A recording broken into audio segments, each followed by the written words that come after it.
All right, we're going to show you how to change your tire or your tube today on your bike. So step one, you're going to get all your supplies out and ready.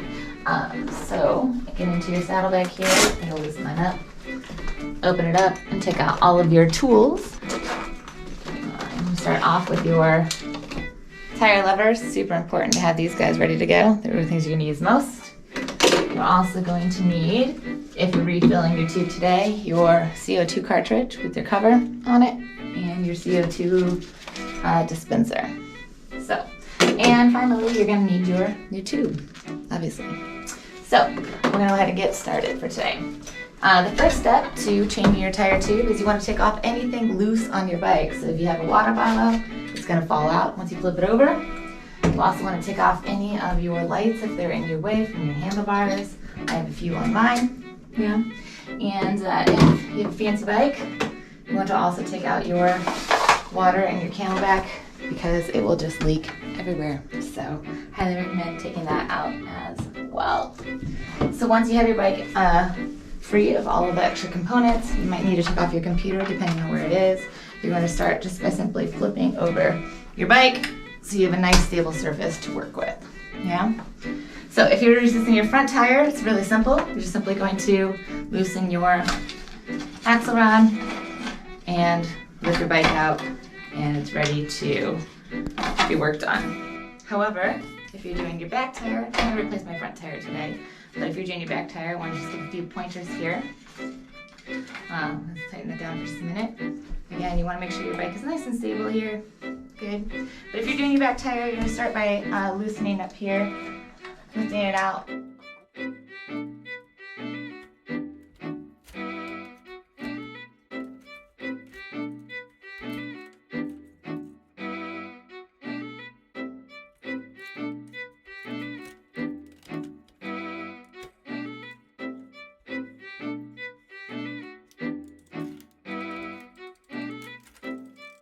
Alright, so you're going to start with your tire leveler when you're changing your bike.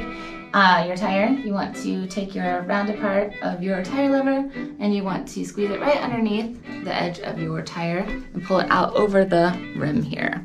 Then you take your hooky end here, and this is basically just going to act as a second hand, and you're going to get right onto your spoke. From there, you're going to take your second tire lever, again the rounded edge, and you put it right underneath next to the other one here, and you're simply going to pull it towards you and bring it out over the rim. So it takes a little bit of muscle here, but once you get a few inches, it'll start coming off nice and easy all the way around. Super quick. And now your tire is free to work on. Excellent. So from there, you want to make sure that your valve is loose. You should have a valve nut on your stem here. So you're going to make sure that it is off so you can pull your valve loose. So every tire should come with these. If you don't have an extra one in your tube, make sure that you set it aside to use later. So from there, you're going to release your tube by pushing up on your valve stem and getting your tube right on out. Good. So once you have your valve loose, you should be able to easily pull your tube right on out of your tire. And there you go. That's your old tube. You can set it aside. If you want to save it for later, you can wind it up nicely. You can take it home and repair it. I'll do another video soon on how to repair your tubes. But for now, if you don't, we want to just replace it with a new one while you're out on the road. You can just set it aside. We'll use your new tube. So, the next step, you want to make sure your tire is clear of whatever it was that punctured your tube in the first place. So you want to really nicely, carefully, just in case there's extra nails, staples, glass stuck in there. You don't want to cut your hands, but you want to also make sure it's out. So you're going to run your hand along the entire inside of your tire all the way around, really just making sure that nothing is in there, no debris is left. Recently, I kept getting a flat over and over and over again, and I just could not figure out what it was, and it was a tiny little 1/4 inch piece of staple that kept moving around, and I kept missing it every time I would clear it. So once you've cleared the inside of your tire, make sure there's no debris. You also want to check the inside of your rim, so all the way around, just making sure that there's nothing stuck inside there. Really getting a good double check of the whole thing, that it's clear of debris. So you can leave your tire on here. If you can't find anything and you're getting multiple flats, I would highly recommend taking the entire tire off so you can, again, just pull on it nicely from the one side.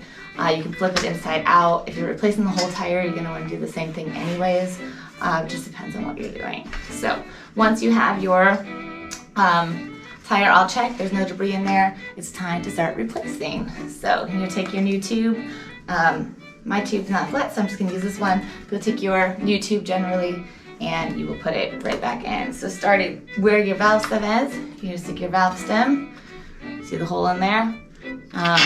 Stick the tube right on in there. So starting from your valve stem, you're going to work both directions, and you're going to start by tucking it into the tire. So don't worry about it being on the rim, but tucking it into the tire. The important part about this is making sure that you don't accidentally twist your tube, because it'll lead to a flat later on. So again, just working your way around, tucking your tube right into the tire itself as you go work yourself way around, getting inside of there. So again, making sure you don't twist it on accident, tucking it right up inside, and it's in there. Very good. So I generally like to start from my valve stem, and I'm going to work my way back around. So again, you're just going to start, you're going to put your tire back on, and so you're going to put the rim of the tire back over the edge and work your way back around the tire from both directions. Super important that you work both directions, otherwise the tire will not get on. So do you see what I just did here? You want to avoid doing this. You don't want to get your tube stuck between the tire and the rim. So make sure you push your tube back up in there as well, and that your tube is staying nice and secure up inside the tire as you're reworking your tire back onto the rim. You don't want to get your tube pinched. Otherwise you'll just lead to another flat, right? Excellent. All right, so once you get this far, it's going to start fighting you again, just like it fought you to get it off.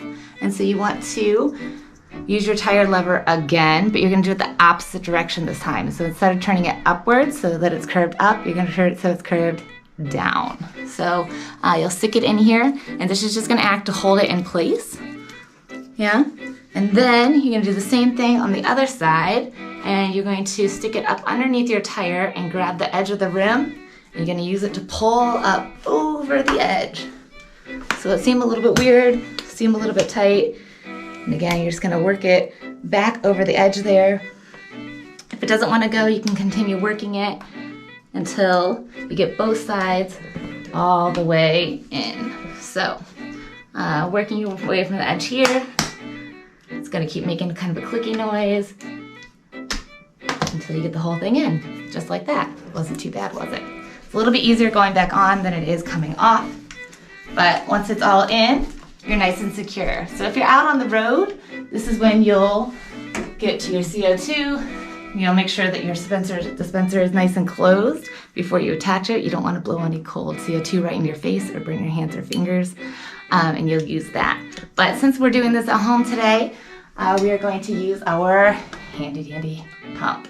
So putting your nut back on, you want to make sure that the nut has your valve stem in place, and as you pump your tire up that you tighten it down, because otherwise when you go to ride again, the valve stem will actually puncture your tire as well. All kinds of fun ways to puncture that tire. If you don't have enough air in it and whatnot, that can work. So again, make sure that your tire is ready to be pumped, secure it in place, and begin pumping it to your desired PSI. I keep my tires somewhere between 90 and 100 PSI. They're nice and small tires. And as you can hear, you'll start hearing little popping noises. So as you pump, do a little double check of the whole tire and make sure you don't have any bulging spots along the edge so that the tube is sticking out. You want to make sure that it's in there securely as you go. So again, pumping.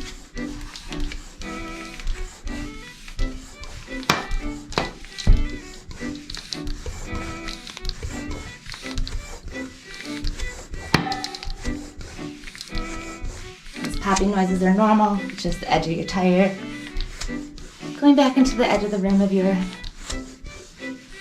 wheel. It's great. Beautiful. Almost there. Excellent. Good. So now it's nice and firm, ready to go. Make sure my pump doesn't fall on me. Tighten down your valve. And you'll notice here that the nut is quite far away, so I want to make sure that's nice and tight. Again, so that it doesn't push down in the tube. And it's ready to go. Put your valve stem back on. And return your tire back to your bike.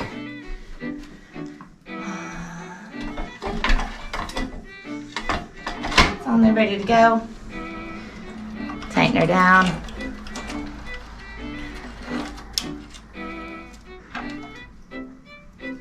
Give her a good spin. Make sure you have no issues. And then you're ready to flip her back over. And return all of your gear back to your bike and get ready for a ride. Have fun out there.